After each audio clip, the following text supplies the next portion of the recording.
What's going on, people? Welcome to the channel. This is my Manchester United against Brighton preview, and it's the last game of the season. It is the last game of the 25-26 football season, and yeah, it's a shame. I always feel a bit down when the football season ends. Luckily, we have a World Cup this summer to look forward to, so it's not bad. But yeah, will the season end with a bang, or will we kind of limp out? With a kind of nothing game. I think it might be the former, because you do get a lot of anomalies in games that are at the end of the season. Like, I always remember that game, Sir Alex Ferguson's last game against West Brom, and it was 5-5, an absolute crazy game, 5-5. And yeah, you do get games like that at the end of the season. Yeah, both teams kind of just play casually, really. There's a lot of mistakes that aren't usually made. In a game that you take seriously, and yeah, you tend to get quite a lot of open football and exciting football and just people playing just for fun, really. And yeah, I kind of feel it might be a bit like last week against Nottingham Forest, and I hope it is because the second half last week against Forest was absolutely brilliant. I loved watching it. So yeah, I really hope we do get an exciting game in this game. I think it'll be high scoring. I think there'll be quite a lot of goals in this one. I think it'll probably, yeah, we could get 3 or 4 goals, maybe even 5. It'll be nice to see that. I'd like to see just a complete end-to-end game and have both teams going for it, because it can go either way on the last game of the season. It can either be a ridiculously exciting game where everyone's just going for it, or sometimes it can just be no one can be asked, and yeah, sometimes it goes completely the opposite way, and it's just an absolute boring dud. But yeah, hopefully we'll get the end-to-end game and a lot of goals. I'm looking forward to that, and hopefully we'll go out with a win as well. Form wise, well, league position wise first, Brighton are in 7th. We're confirmed to be finishing in 3rd. Brighton are in 7th. I think the highest place Brighton can finish is 6th, because I think they're 3 points behind Bournemouth, and they have a higher goal difference than Bournemouth, so they have a better goal difference than Bournemouth. So if they beat us and Bournemouth lose, then they can finish above Bournemouth, but it's still within that 6th and 7th spot, so it doesn't really change their European outcome.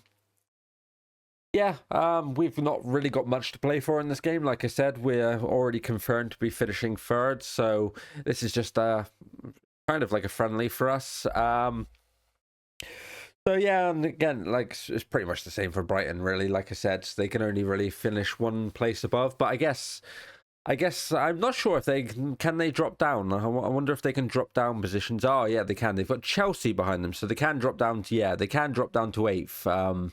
Brighton, so they have got a little bit of incentive to win this game because Chelsea are 1 point behind them.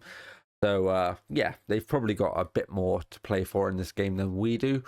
But yeah, in terms of this game, form wise, we've won 4 and drawn 1, I think, in the last 5 games.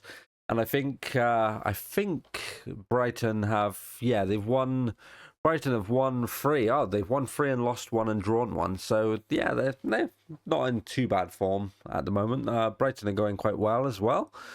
Yeah, team news wise, Casemiro's not going to play for us this weekend. He's I think they decided that last week at Old Trafford, his goodbye in that game and the standing ovation and speech at the end of the game, that's kind of going to be it. I mean, that makes sense. It's fair enough. This game doesn't really mean anything, and I think I'd like to have that memory as well, to be honest, like that as my last game, and like the standing ovation and the crowd cheering for you at home and in that huge stadium. Like that's a good way to go out. So I can completely understand why he might not want to be a part of this game and why Carrick let him not be a part of this game. So I'm completely happy with that. I think it's fine.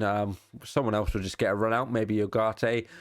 He might even play Mount in midfield. Maybe he'll go for Mount in central midfield. Or maybe, it's like quite a lot of people are hoping that at some point we might see Martinez like play in that role. So it might be interesting to like give Martinez a go in that role in this game, because yeah, quite a lot of people have been sort of asking for that and suggesting to try it out. So it's a good opportunity to try that out. Maybe he will, maybe he won't.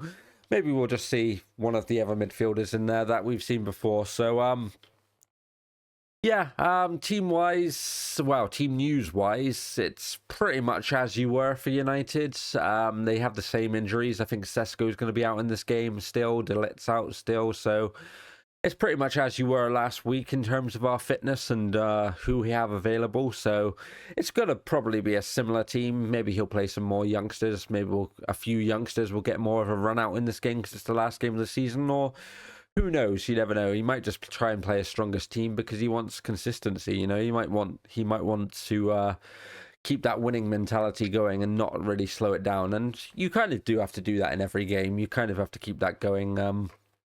You can't just really treat it as a casual game because it's the last game of the season. You know, it's good teams tend to want to win no matter what the stakes are. You know, it's like every game should be treated as a game you should win. So yeah, I'm looking forward to the game. I think it'll be a good game. In terms of Brighton's team news, I think Welbeck's in line to start. So yeah, he always seems to get a goal against us, Welbeck, doesn't he? So yeah, it'll be interesting to see if he nabs one in this game. Mitoma's going to be out. He's out.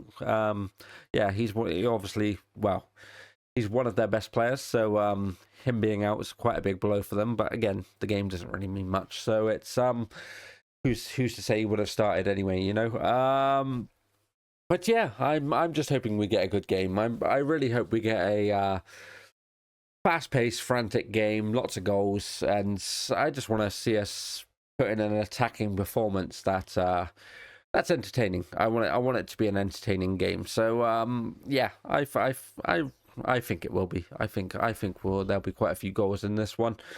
Yeah, and that's about it really. There's not much to talk about in terms of this game.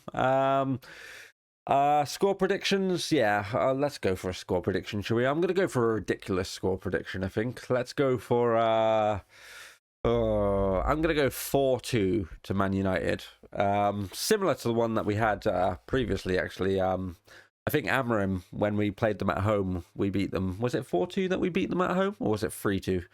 I think in Burma we got a couple of goals, didn't he? And it was quite high scoring. I think that was that game that we looked good in the first half, didn't we? And then we kind of did that thing where we conceded 2 goals near the end or the second half very quickly, and we almost threw it away. Yeah, I think that was what the last game was. That was back when Burma was firing a bit more. He seems to have been a bit more like less clinical recently, but he didn't have a goal last week, and it was a good finish, to be fair, last week from Mbeumo. I thought he just stuck a foot out to begin with, but he didn't. He actually controlled it and put it in the back of the net. So yeah, that's my preview for this game. I will hopefully be along for a review after the game. Yeah, if you like my content, like the video and subscribe to the channel, and I shall see you next time. Goodbye.